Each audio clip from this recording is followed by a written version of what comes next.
welcome to Holy Spirit Take the Wheel, the Pathways of Life video series, where your host, Robin Singler, interviews other Pathways of Light ministers to ask them about what it looks like in their lives to apply the principles of A Course in Miracles. I am very honored to welcome today to our interview series, Larry Glenz. Hi, Larry. Hi, Robin. How are Thank you? I'm very well. I'm so pleased to be joining with you today. Thank you so much. So, Larry has been involved with Pathways of Light for a long time and has been on this journey of practicing and teaching A Course in Miracles for quite a while. I'm so thrilled to speak with Larry today because he has such an interesting journey and has spoken so much about his experiences. His sharing is also so valuable on a practical level, no matter where we're at on our journey. What we think our level of understanding is when we share our journey, especially over a period of time that Larry has been sharing his journey with the world. It's just so rich with information and rich with practical examples that we can use in our own daily practice. So, Larry, as I always do, I will start with a very open-ended question, and we'll see where the conversation leads us. What does it look like to you now? Now where you find yourself today on this journey, what does letting Holy Spirit take the wheel look like for you? Or what even comes up when you are asked such a question? What does that mean to you? I I think that I've been trying to do that since I started with the course, and I started with the course almost exactly 30 years ago now. It was I know it was October of October of 94 of 1994. So it's 30 years, and I was in a tough place then. I was getting a divorce. And I was an agnostic at that time, and I didn't have a spiritual strength to me. I being an agnostic, all I said basically was that there might be a God and all, but he's not talking to me and he's not directing me. So I don't deny that there's a God, but I didn't like. I was brought up Presbyterian. I was okay with that as a teenager. Well, no, actually, before I got confirmed at 13, then I stopped going to church. And teaching social studies like I do, I've taught an awful lot about religion and how they affect history, and it's a brutal history of the Catholic and Protestant churches in particular. So I thought I thought that I was smarter than that somehow. I don't know. I kind of I didn't go for what they were telling me.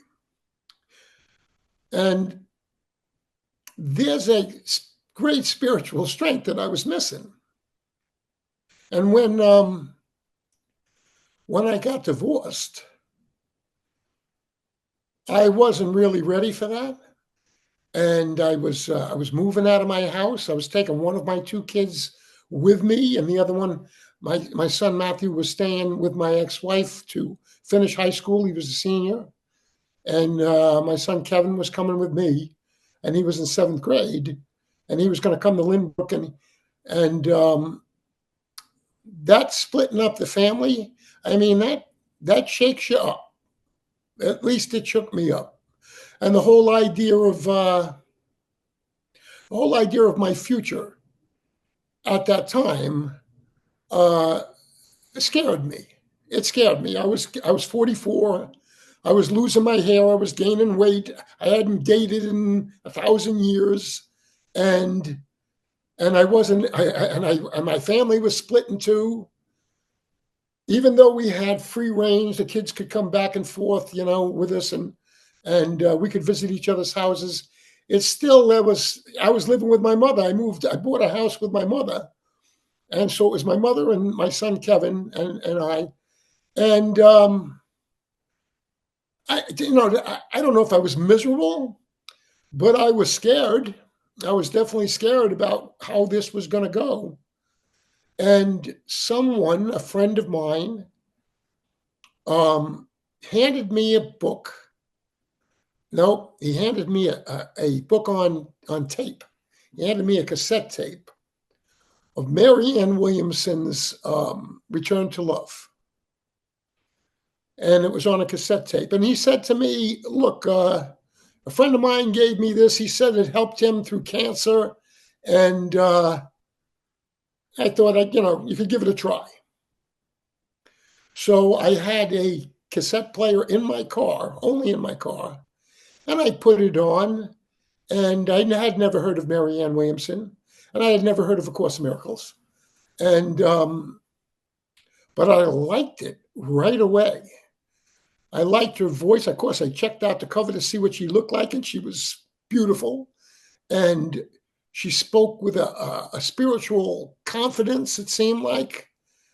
And like I said, I was just shaken up over the whole women thing because I hadn't had a date in so many years, and now what am I going to do? So I'm looking at this beautiful woman and what she's saying, and she talks about A Course in Miracles. And of course, I didn't know anything about that. But the more I listened to her, the more I liked her. And my friend Murph, who gave me the tape, says to me, "Have you listened to the book there that I gave you?" And I said, "Listen to it." I said, "I don't get out of my car because I just that's where the cassette tape is. I just keep listening. I turn my car off and I listen to it on the tape." And he says, you could get a Walkman with it. Oh, that's a great idea. And I get a Walkman and I'd put it on and I'd listen to it over and over and over again. And then I said, does she have any more tapes, do you think? And she had a million of them. She had a million tapes of her presentations. And, she presented all over the country. But one of the places she presented was in New York City. So, Murph said, do you want to go into Manhattan and see Marianne Williamson? So, oh yeah, I would love to do that, right? So we went in, and it was in a big theater. It was called Town Hall. It's down in the section where all the plays are and stuff. And when we walked in, I couldn't help but notice that in the theater, it seemed to be 90% women, and they were beautiful. I mean, I felt, and like I said, I was a little bent out of shape over not having any woman with me, and I didn't know how to pick them up or anything. But I was saying, this is a place to meet women. You just keep going to Marianne Williamson's concerts. I could meet them here. And so we watched Marianne speak, and she blew me away, and I thought that she would. And we bought the 3 books. There were 3 separate books at the time, and we bought them. Now we came in from Long Island on the train, and so these 3 books are pretty heavy, and so we're walking around with the 3 books trying to figure out, where to go now. We were going to go get a drink or something like that, and we're both divorced at the same time. We're 10 years apart with Kevin Murphy and me, and I was his wrestling coach in high school, and we had a close relationship. So now we're talking about what it's like being divorced, and we're talking about spirituality. We're talking about A Course in Miracles. We're talking about any other form of spirituality, pretty much. And I started because Marianne Williamson talked about the workbook. And I remember she said, you don't have to like it. You don't have to particularly even understand it or anything. All you have to do is do it. You have to do it. If you do it, you'll become spiritually stronger. So I was thinking that's exactly what I need. I need some spiritual strength I need something. I don't know what it is, but I'm not good right now. And I liked what I heard from Marianne Williamson. So I started the workbook because she said that's how she started. And and I knew the rule was that you can do one lesson as long as you want, but you can't do more than one lesson a day. And there were 365 lessons, and it took me about 2 years to get through it. But everything was changing when I started that. That was the beginning of my spiritual path, and all the changes that happened in my life after that have been affected by that because I started lesson one on the train ride home, and that was 1994. And I can say in all sincerity, I've never put the book down. There was no time from that time on that I wasn't with the book A Course in Miracles, searching for spiritual strength and finding it there. I guess that's. Did I answer a question? I don't think I answered a question.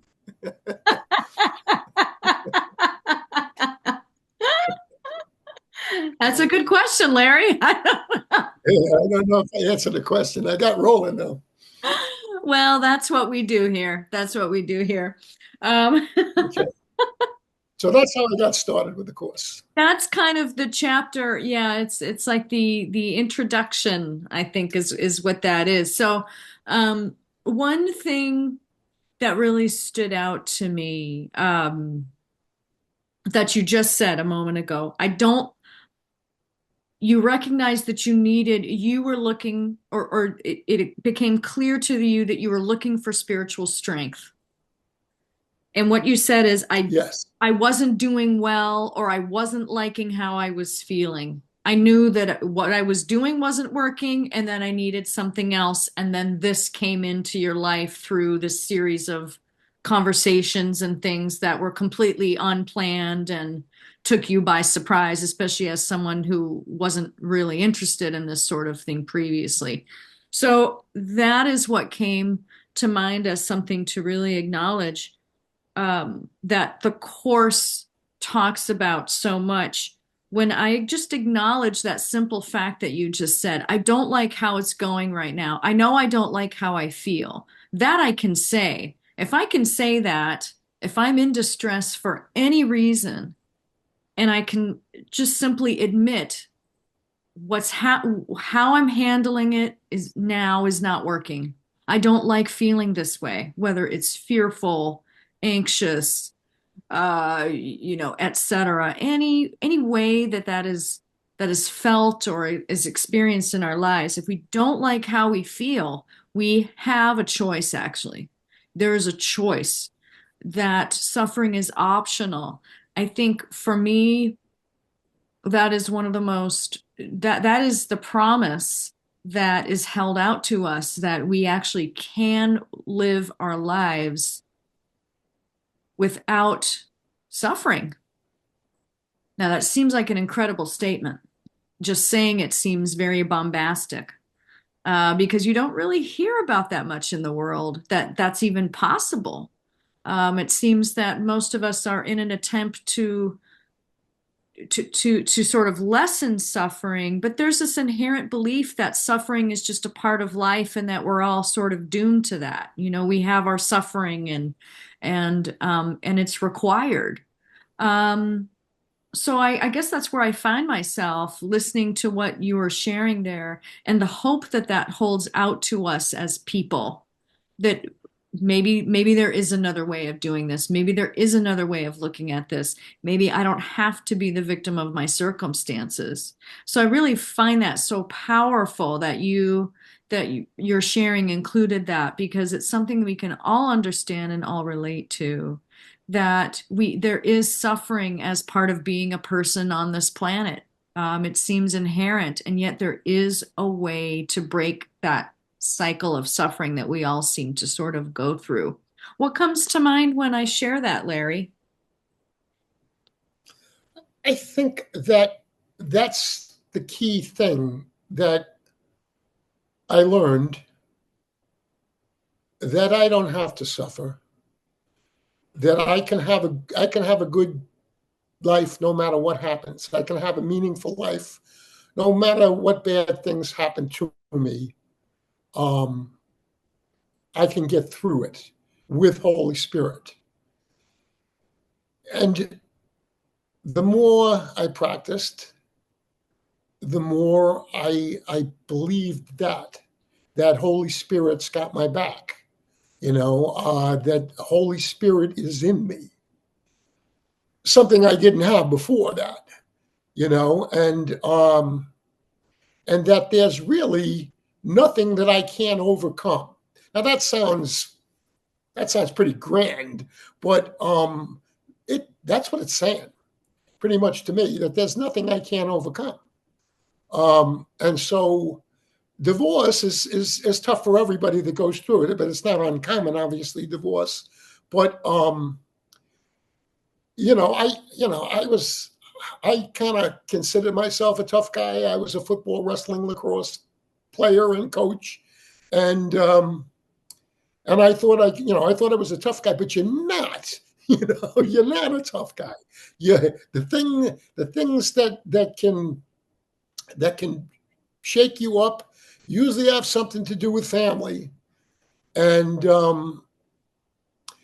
divorce was really tough for me. Although I will say, I don't think other people thought that I was all shaken up by it. I don't think they were saying that. They thought I was okay, but I wasn't. And one close friend, Kevin Murphy, the one who gave me the tape and actually did the workbook with me. We were living together then. He was divorced. I was divorced and moved into a house in Lynbrook where I taught. And Kevin took the apartment downstairs. So we began that together, A Course in Miracles. And he's a very spiritual guy. But I stayed with A Course in Miracles and really didn't try. Well, I guess I did try a few other paths while I was doing it, but I never put the course down. You know, and the strength that we speak of is that I had a place to go with my feelings, with my thoughts. I had Holy Spirit, and the more I practiced, and like I said, I was dedicated to the course and have remained so now for 30 years. I was dedicated to it. It's an every day, every morning thing, and again at night. And of course, when you do the workbook, you're supposed to be on a half hour and on the hour and all that, you know. So I was devoted to A Course in Miracles, and forgiveness was the key word to A Course in Miracles. Forgiveness. So I had to forgive myself. I had to forgive my ex-wife.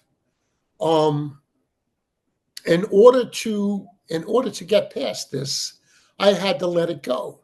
And I was being encouraged by the book every day. And then after a while, I started reading the text at night, not understanding it really, but never thinking to stop and say, no, no, this isn't for me. It was always going to be for me, whether I understood it or not. Um, I knew it was saying something I needed to know, something that could strengthen me. Um, and it did.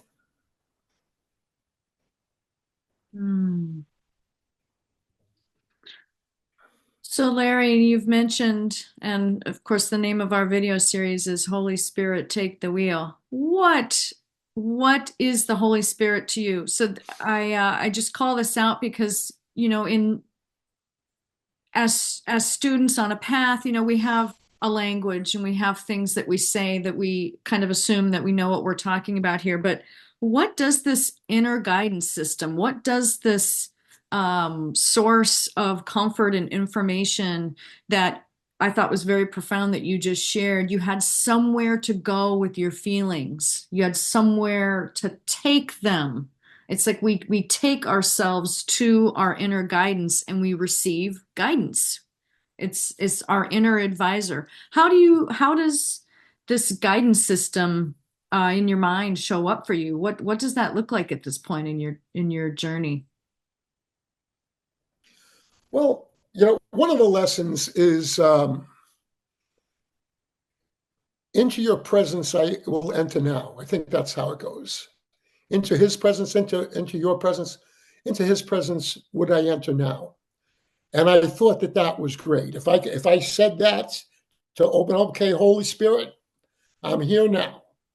Um, and so I tried it. It worked okay. It worked okay. Like I said, as unimportant as it may sound now, finding finding a woman to go out with was on my mind all the time.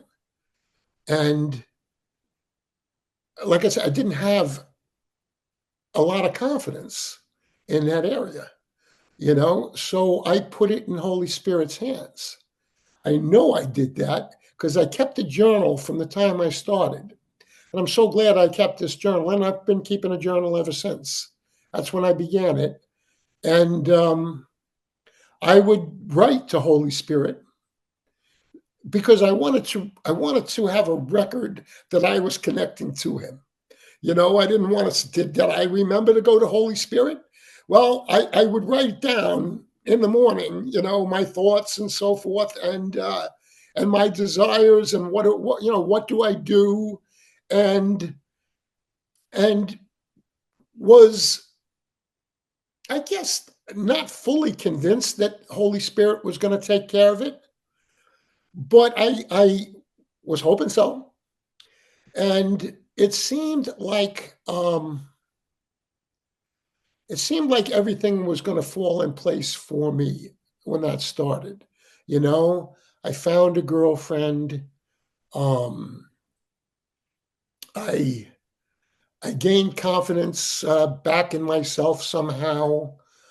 Um, I started to, I've been coaching three sports my whole life, and I, I, uh, I started bringing my spirituality into my coaching. Instead of being a tough, badass guy, I was actually teaching them to. I was actually teaching them to focus on the Shakti. I use the word Shakti because I was studying city yoga when I met my second wife here. I was studying city yoga because that's what she was doing. So I read some of her stuff, and the idea of Shakti was the energy, the cosmic energy of the world here. Um, and if you can hook into that vibration, into the oneness that we're all the same, there's great strength in that. So I played that game with my team a little bit. I said, okay, we're gonna focus on the Shakti right now, and I used the word Shakti because it was a cool sounding word. It had a Shakti, it had a kind of a bite to it. So we're not going to be about winning championships anymore. We're going to be about building the Shakti on the team.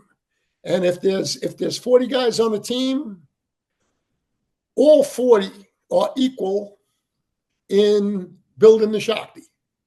There's some players that are more important than others on the field, and there's some guys who don't get in the big games and stuff.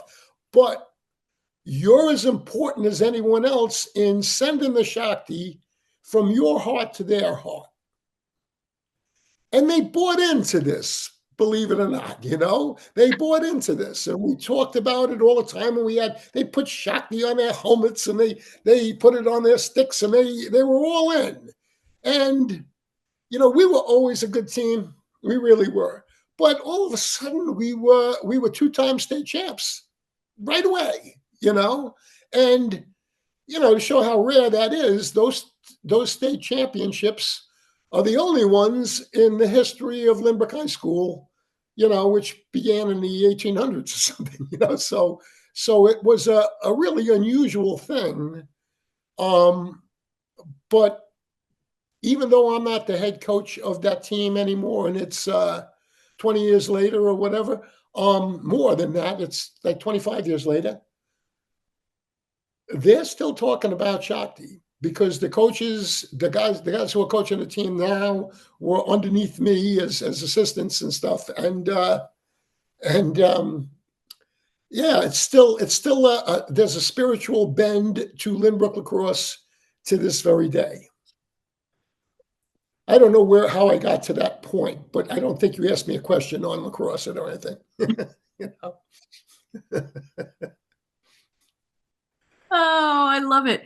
Yes, I just yeah, I really love that you were inspired to practice this in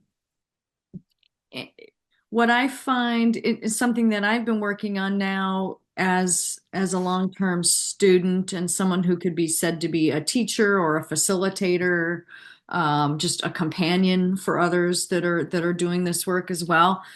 There's a need to integrate that I have. I have a need to integrate. So spirituality or this kind of mindfulness practice feels so important. It is the most important thing. And yet I've found that there's this tendency to kind of keep it in its own little compartment. And so that's something that on my journey I've been working on is really integrating. And I feel that, you know, my inner guidance is helping me with that, and that also means to bring joy and lightheartedness and mindfulness and forgiveness into all areas of your life, which really means is to let the inner guide into that part of my life and let the transformation take place in all areas. So it's these separate pieces of my life for my journey, and then just letting it all be coalesced into a single seamless purpose, letting the purpose of feeling peace and joy and love and compassion for myself and others, letting that be the primary focus. So I really appreciate that you're sharing about that. What stands out to me is that call that you heard and that came through in your life through your coaching and what you do for a living is to integrate.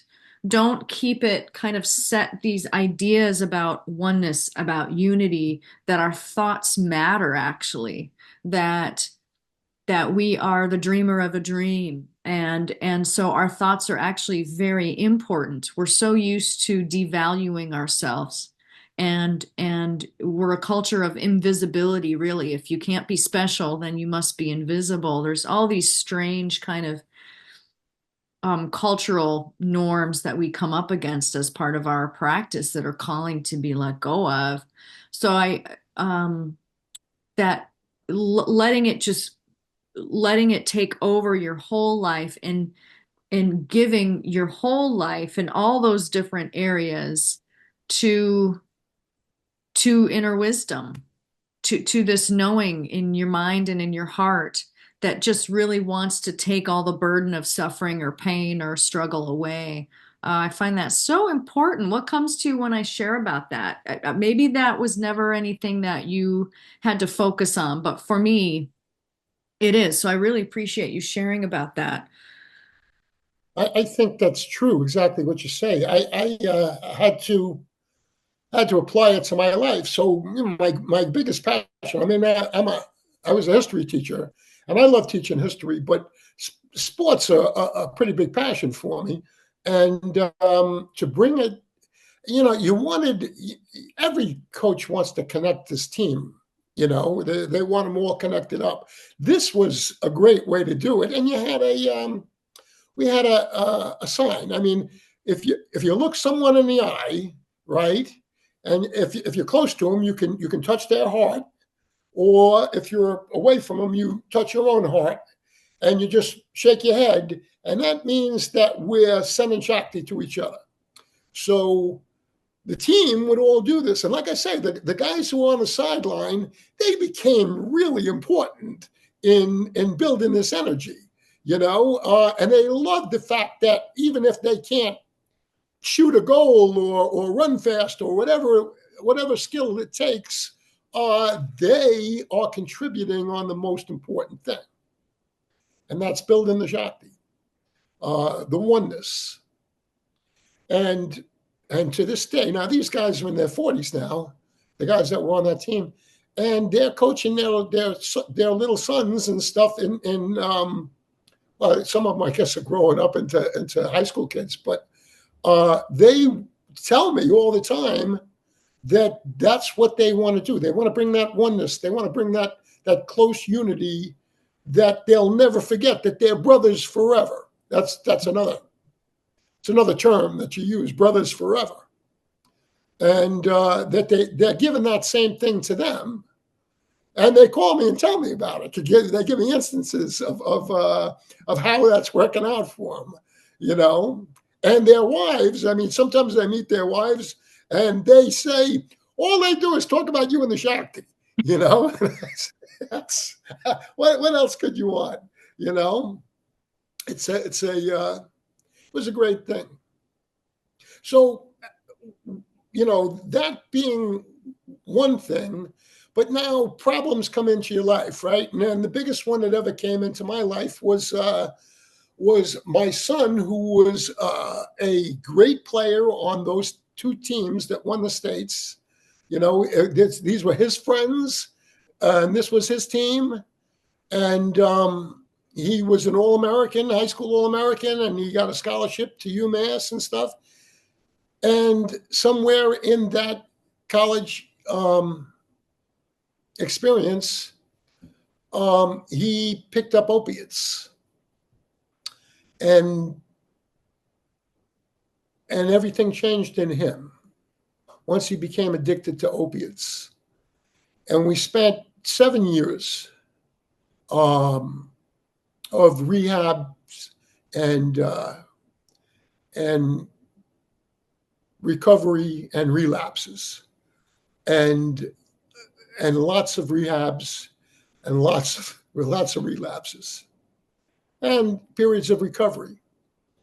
And it's I don't know if there's anything more frightening to a parent that you can think of. You know, it's a disease that you don't realize. You realize the stigma of heroin addiction, and you want to kind of keep it to yourself. You don't want to tell the whole world what's going on in your family, but at the same time, you want to hand it all to Holy Spirit. You want to let Holy Spirit take the wheel. How do I handle this? And you're so scared. You're so scared when you have a addicted son, and that fear that you have, that drives you to do things that don't work, you know, that are not working for you at all. And so by that time, I had been practicing the course for 10 years, we'll say. Yeah, about a dozen years. It was a dozen years before I found Pathways of Light. I had done the course by myself. I had that one friend, but he stopped doing the course, and I kept doing it. And so I used that. I wrote everything down in a journal. I went to Holy Spirit. I put my problem up to Holy Spirit. I meditated for 15 to 20 minutes on that. And then I wrote down what I feel like Holy Spirit was sending me. And I did that for the whole 7 years that my son had this addiction. And there were so many stages of it over 7 years. There's so many of the recovery periods and the relapses, and of course, beginning rehab over and over again. And it's I think it's the toughest thing a parent can go through, because it seems like, you know, your son has lost his soul, so to speak. You know, that he's stealing, he's lying all the time, he's forging checks, he's doing some terrible things. And I'm going to Holy Spirit daily, going to Holy Spirit, thank God I had Holy Spirit. Thank God, because I always felt like, okay, I can help this. I can get this done. I'm in a good spot. And I always, I've been working with high school kids. Well, this is more than a high school kid. This was a college kid, but I've been working with kids my whole life. I have a great relationship with my son. I can get this done. I can get this done. And I read everything I could about it, and there's a low percentage of people that once they're addicted to heroin, that they can get through it. And I had Holy Spirit guiding me. Now, there were lots of times I lost my cool completely. I could say that today. There are times, especially like on a computer, when I get frustrated and stuff, where I don't even think about Holy Spirit. An hour will go by and I'll be freaking out and I don't even think about him. And then all of a sudden, let's step back. let's pause. Let's step back. Let's step aside. Let the Holy Spirit guide me. So I was trying to do that with Kevin, and I had success at times, but then it would relapse. The one thing that it helped was that I got one message consistently. If I'm doing, this is what's happening, this is what's happening, this is what's happening. What do I do? And the one thing that stuck out the most was that you do nothing. You just love him. You do nothing. Love him. Don't berate him. Don't bring any shame into it or disappointment into it. I wish I could say that I did that all the time, because I definitely did not. It got nasty a lot of times. But I did have that Holy Spirit guiding me, saying that not only would, he never told me that Kevin would be okay. What he basically told me, Holy Spirit, was that I will be guided, that I will not be left comfortless. Stay with me. Stay with me, Holy Spirit was saying. And you won't be left comfortless. Now, the worst thing that could happen happened. He was doing real well. He had a girlfriend. They had a baby, a 4-month-old girl, when he relapsed and died. And now he left us with a girlfriend that we don't know. She's out in Iowa. At the time, we had sent him out with his cousins, because we thought maybe New York was the problem, where all his triggers were, and maybe if he got away from those people and stuff. And we sent him out to his cousin in Davenport, Iowa, and he fell in love, and they had a baby, and we thought everything was great, and it ended pretty quickly. We still have that beautiful girl. She turned 15 years old 2 days ago. Olivia, that's his daughter, and we still have a good relationship with his girlfriend, Olivia's mother, and that's the one bond I still have with my ex-wife, is that we've got 3 grandchildren together, and so we do the best we can with getting along with each other, But having the Holy Spirit guide me. Since my son Kevin died, and me being a pretty well-known coach around Long Island, and having that. Then I wrote a book. I forgot to say that. I wrote a book after that. This book, Forgiving Kevin. I knew forgiveness was the key all through that 7 years of addiction. I knew from A Course in Miracles, I knew forgiveness is the one thing that's going to take me in the right direction. So I had to forgive myself for not being able to save him. I had to forgive Kevin for having the disease of addiction. I had to forgive his mother for perhaps being an enabler, which many mothers are and many fathers are too. And and then because I wrote a book, I guess I got opportunities to speak to high school kids. And over the last 15 years, I'm still speaking to high school kids and middle school kids and college kids, and I still get invited. It's been a long time. I don't get invited as much. The thing that slowed it down was COVID. I was doing real well before COVID hit, but now I'm still doing some, and I did some a couple of weeks ago in different venues and different groups. But what I do is I tell Kevin's story, but then I finish it with things I've learned from A Course in Miracles, and I say what did I learn from this experience, um, and basically it was that only the love matters in any situation, and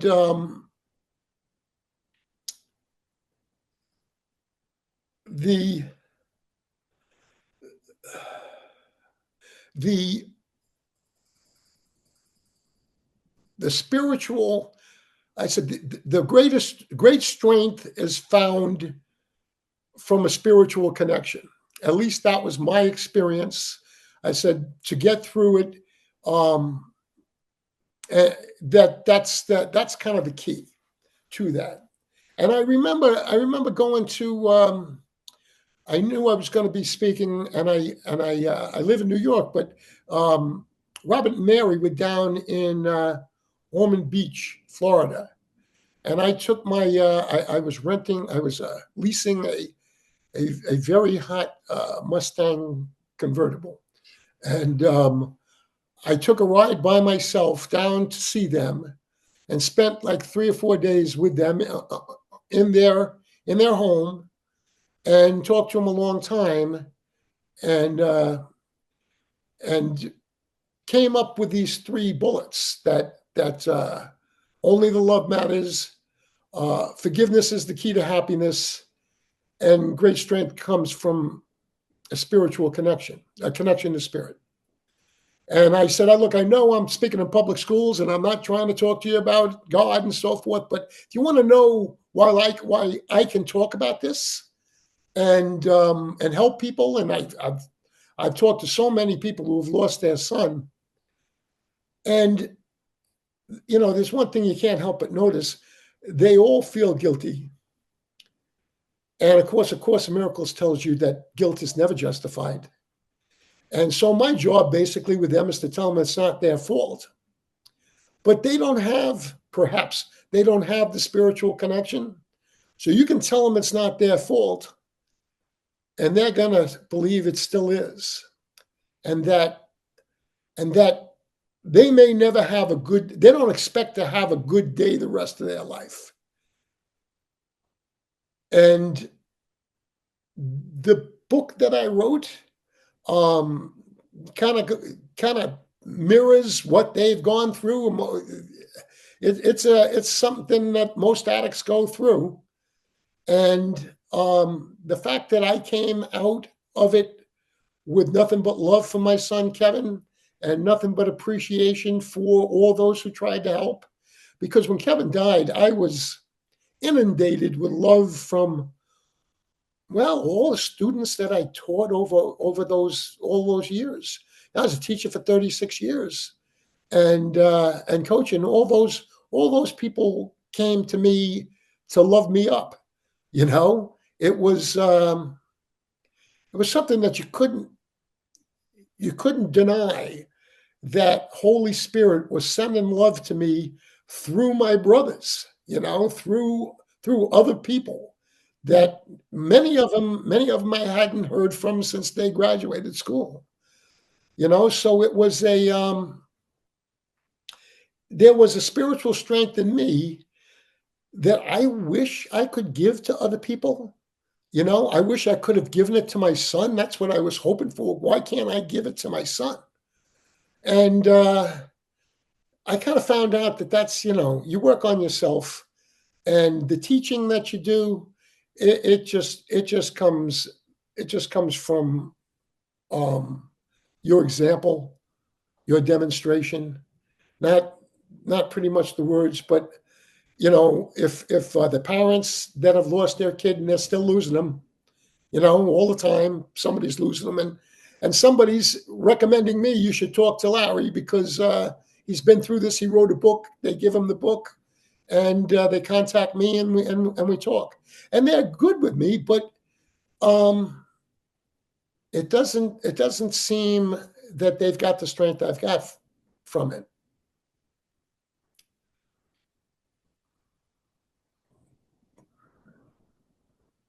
Hmm. Yeah, thank you for sharing about that, Larry. This idea of strength seems to be really important when we think about how we approach our lives and how do we approach what comes in our direction and what A Course in Miracles teaches us about strength. It says quite clearly that you have no strength on your own, and that the strength of God or our Creator. God is also synonymous with unconditional love. So unconditional love is the strength that I can rely on. And yet, in order for me to really take that strength on as myself, I have to let go of the idea of where I've been getting my false strength from. There's an exchange there. I have to let one approach go to gain the other. And that's a gradual process of letting go of the habit of thinking I'm this autonomous entity. I'm this person. This is my life. This is the truth about me. Everybody else is out there, and I have to somehow kind of manage all of these situations as if I'm this independent, standing alone sort of unit in the world. And A Course in Miracles and many other teachings say quite the opposite. You've mentioned oneness, and that teaching Shakti was about acknowledging the oneness that is beyond how things appear. So it appears that, you're over there, I'm over here, and there's this separation. There's this gap between all of us and between all things, and that I'm sort of left to my own sort of feeble strength that I'm supposed to have to manage all of this, to figure out how am I supposed to respond? What do I think about this?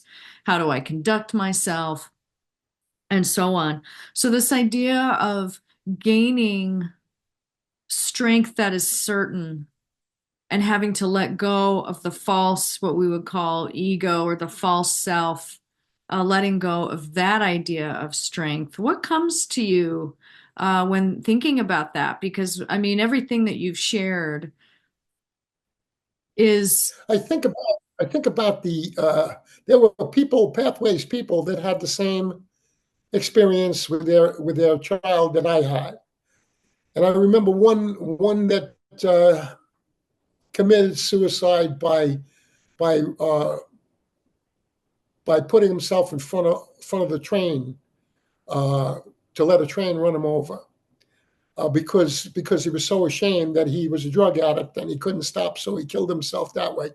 And the mom was a pathways minister, and we talked at length many times, and she said, I have to stay with Holy Spirit all the time. I'm afraid to let go because every time I let go, I have a picture of the train tracks, and it's the worst feeling in the world. So I have to go immediately to Holy Spirit.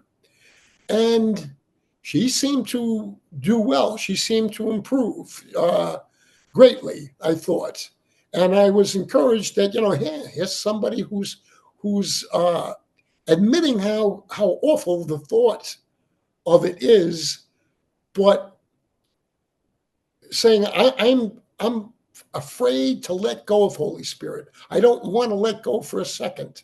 It's the only place I feel good, and I thought she recovered really well. And like I said, I knew I can't give all that spiritual training to them.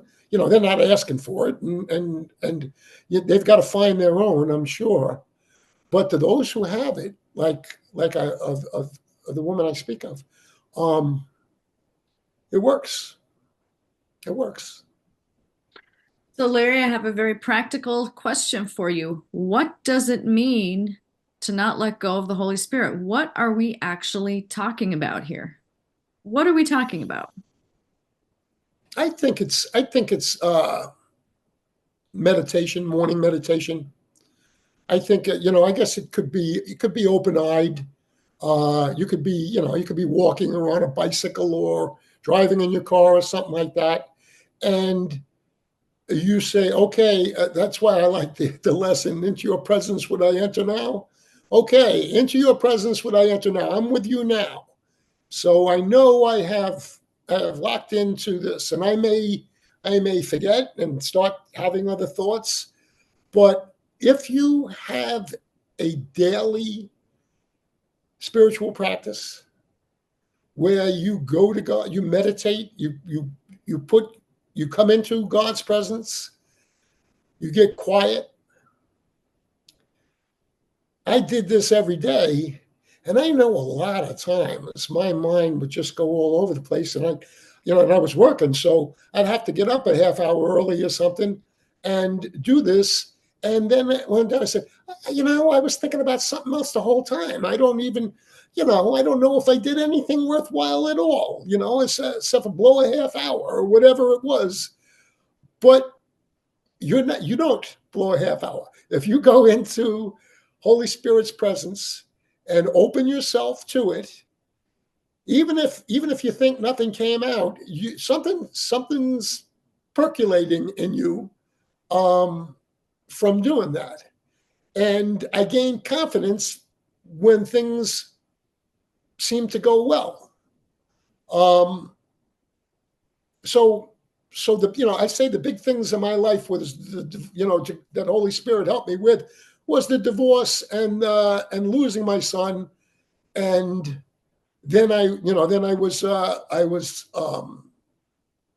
came down with prostate cancer. And the first thing, the cyberknife radiation didn't work on me. And then the seeds that they put in me, radiate seeds, they didn't work on me. And so I went to a third hospital, and I'm doing another hormonal therapy is what I'm doing. They take the testosterone out of me, and they shoot me with female hormones. And I'm given a finite time to live, and I'm saying, well, I'll tell you the truth, this isn't that tough. I've been through worse than this. And Holy Spirit can have me. Holy Spirit, you can have me whenever you want me. I'm ready when you are. But until then, use me. So I'm going pretty well there. That's the medicine is working on me. I've got side effects and all those kind of things that that you get when you're doing hormonal therapy. But at the same time, I feel like I'm being exactly where I'm supposed to be. I ought to be able to help people who have the same scary feeling with cancer,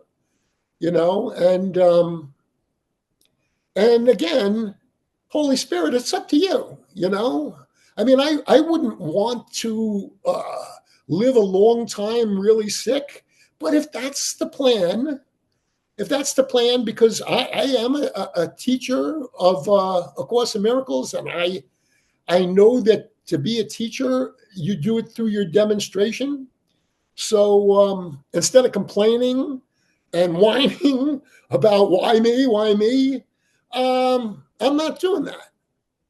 And I have people say, hey, hey, you're a better man than I am, or something to that effect. I go, well, no, I'm not a better man than you are, but I do have help. I do have help. And my closest friends, they knew me my whole life. They know they recognize the change in me, the confidence that I have. And that's from, and Holy Spirit taking the wheel is a good metaphor. You put Holy Spirit in charge, I'm not in charge. Take me when you want, um, but let me help. Let me teach my brothers somehow because I've had success with that, and it's something that I'm focused on. Hmm. Yeah, thank you. I think it's really important when we share about demonstrating and what that looks like. We know when we meet somebody, we all have our sense of, if you don't call it Holy Spirit or divine guidance, it's just our intuition. It's our inner guidance system, and it's called by many different names. But we all know that everywhere we go, we're always feeling, we're always experiencing the next moment. So when you walk into the room and you meet somebody, you have a certain impression right away. Kind of your inner self knows, will feel maybe a warmth or a compassion, or will see that that person just has a calm, peaceful or joyful glow or feeling around them. We all have had those experiences where we meet somebody and there's something unseen, there's something behind maybe what they're saying or doing that we want. And it's the sense of someone who has mastered their mind to a certain extent to where they just seem very peaceful. They seem very calm. They seem very soft. There are certain characteristics of when we do this work and we're doing exactly what you're saying, which is to let go of control. Letting go Yeah, of control of our lives seems almost impossible to comprehend until you get a little bit of practice under your belt. And it's just as you're saying, for you, it's meditation. I actually don't meditate all that much, but it's more of just a stepping back and pausing for a moment. Even if it's 5 seconds to remember, oh, okay.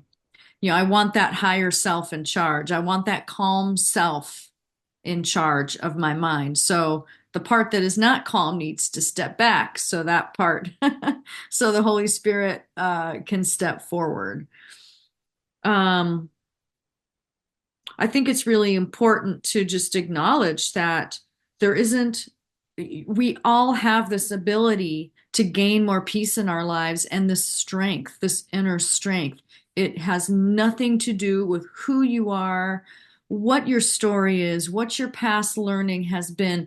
There is a way that is made for all of us, and it doesn't look the same. Your journey does not look the way my journey is, and yet they're both very perfect. All of us are on a unique learning path, and that's our lives. Simply, yeah, it's our lives. It's the people that are in our lives. It's the circumstances that we face. It's the story. It's all of that, and all of that is very, very perfect.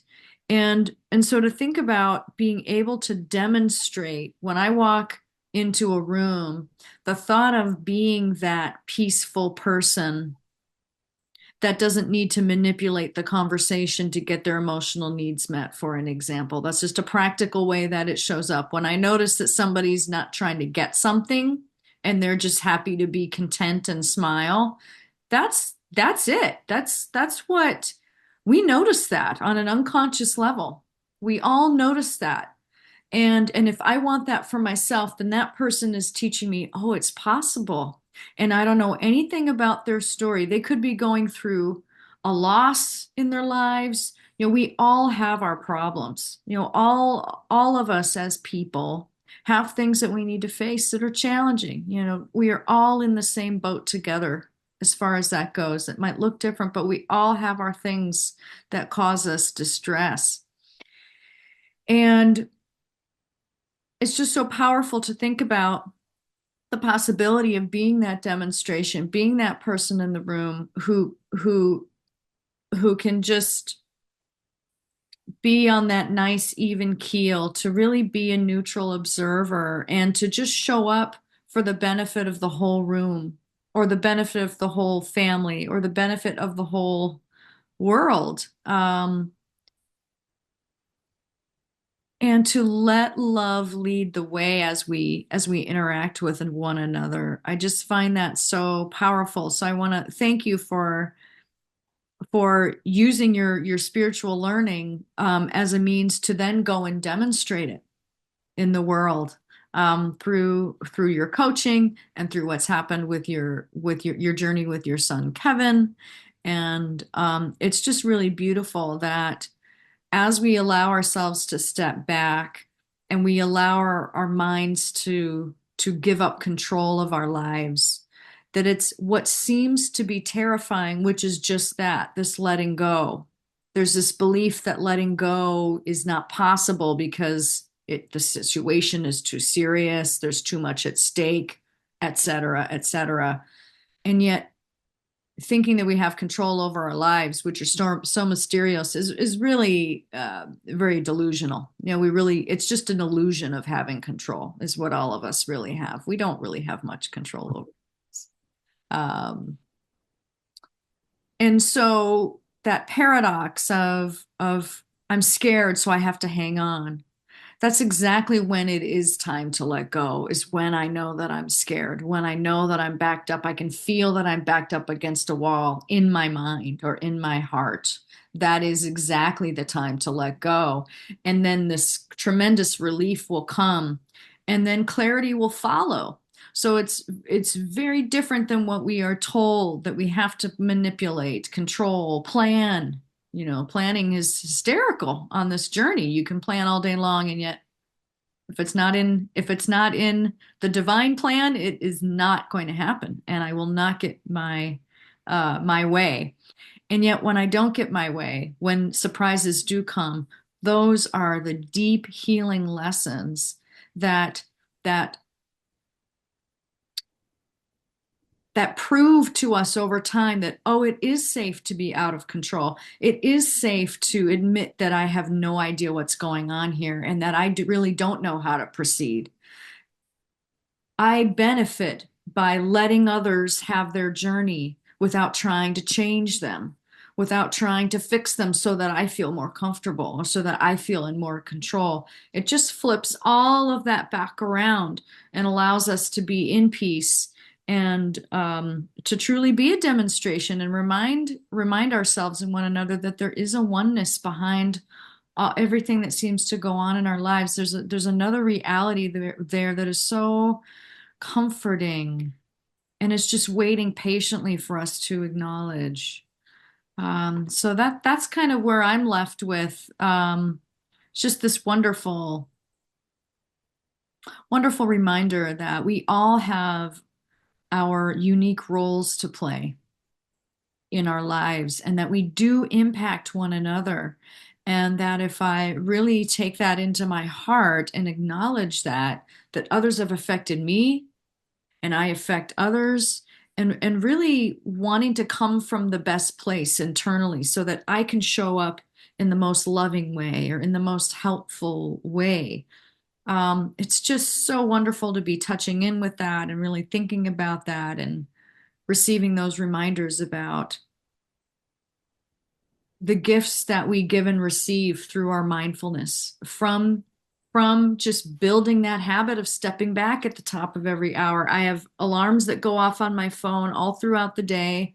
They're called my prayer reminders, and it doesn't take more than 30 seconds. Even if the reminder goes off, I'm in the middle of a conversation, that's still a reminder. I don't have to stop and do anything. I just, oh, that's right. Okay, I have a divine purpose. Okay. And that's it. So the form of it can Mhm. take any form, and yet the payoff is so incredible, that we can give to ourselves and one another in such a different way and show up in such in more helpful ways as time goes on. So I'm just really grateful for those reminders coming in for me today. It's really very powerful.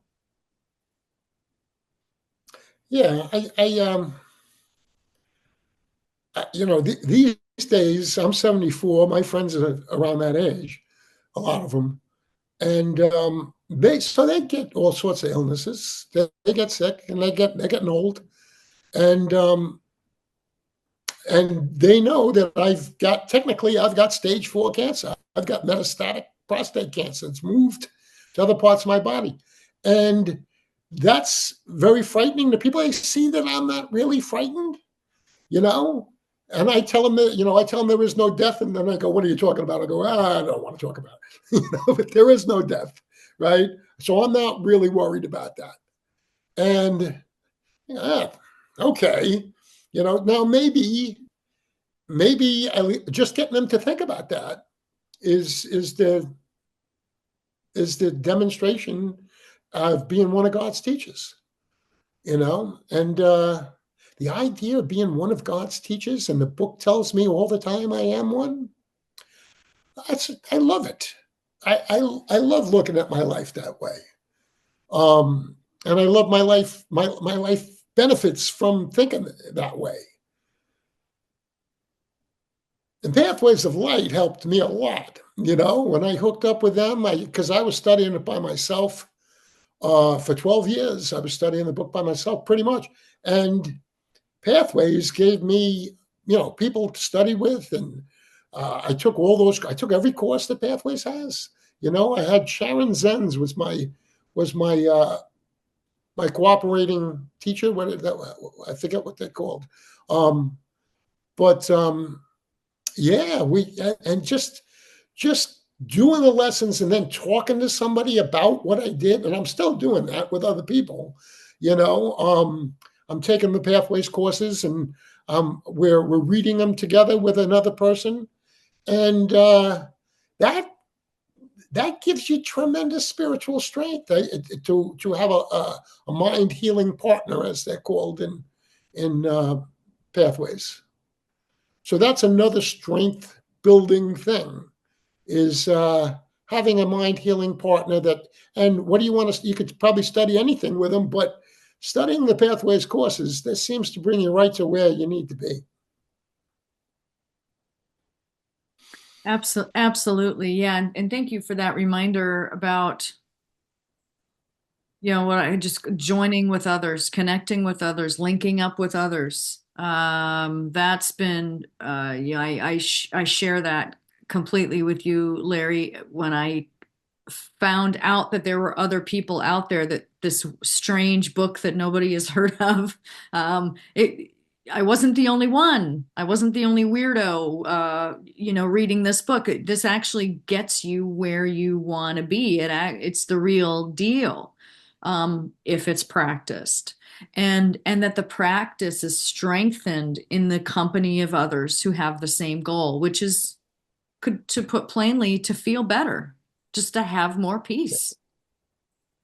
Yeah. Yeah. The goal of this practice can be said that simply. It doesn't have to be, um, any other kind of goal. Just, I want to feel better. I don't want to be sad. I don't want to be worried. I don't want to be anxious. I'd like to be calm, emotionally stable, feel an inner strength, feel confidence that doesn't waver.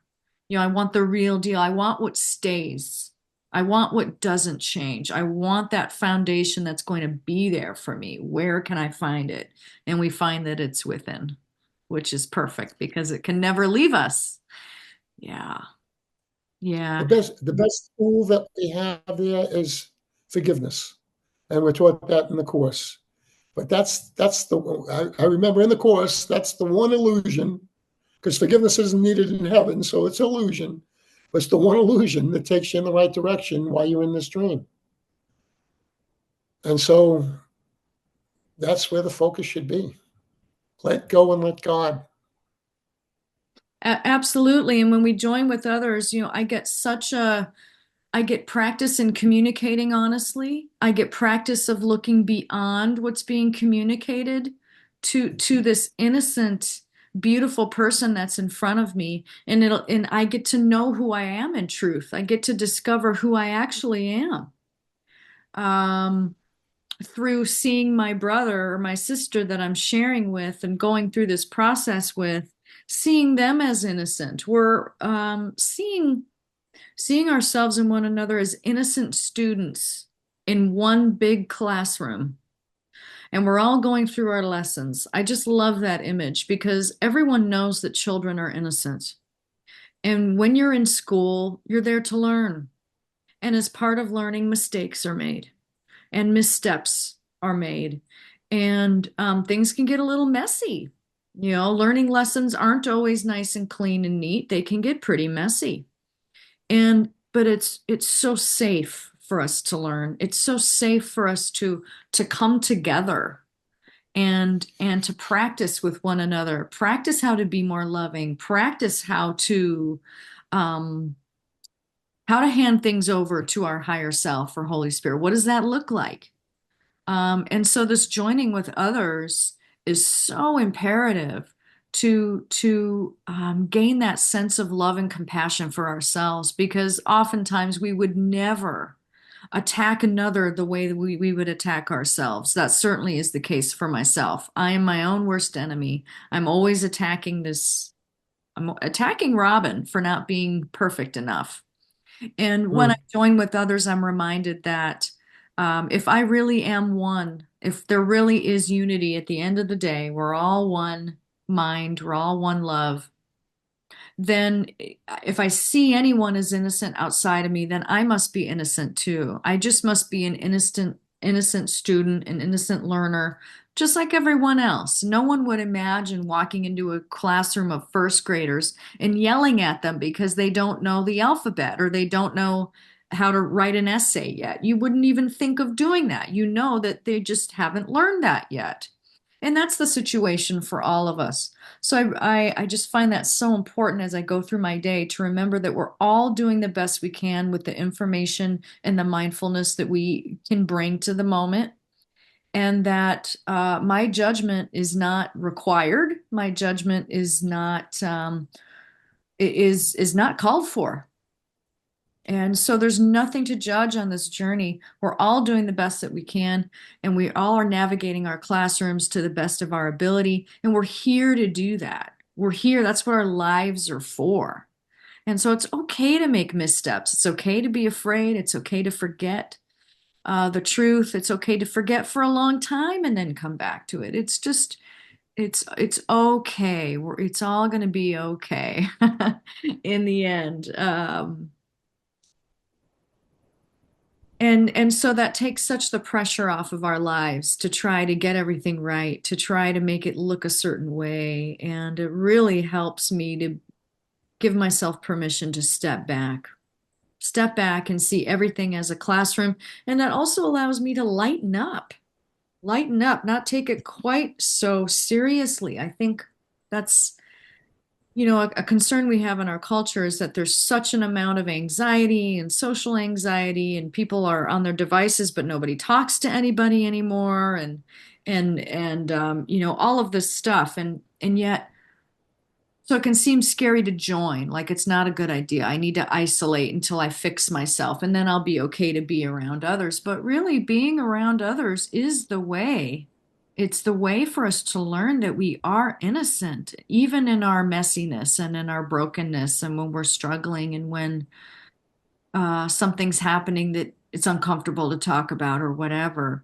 Um, it's just it allows me to approach circumstances in a much more gentle way with my hands off so that love and tenderness can kind of go in there and do its work for me instead of me having to make it different and to judge what's occurring. Yeah. Yeah. Mm. Larry, is there anything else coming to you?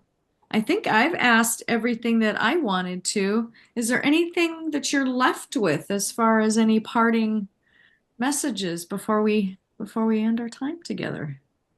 I would say that, if there was a departing message, uh, that I'm living a very happy life.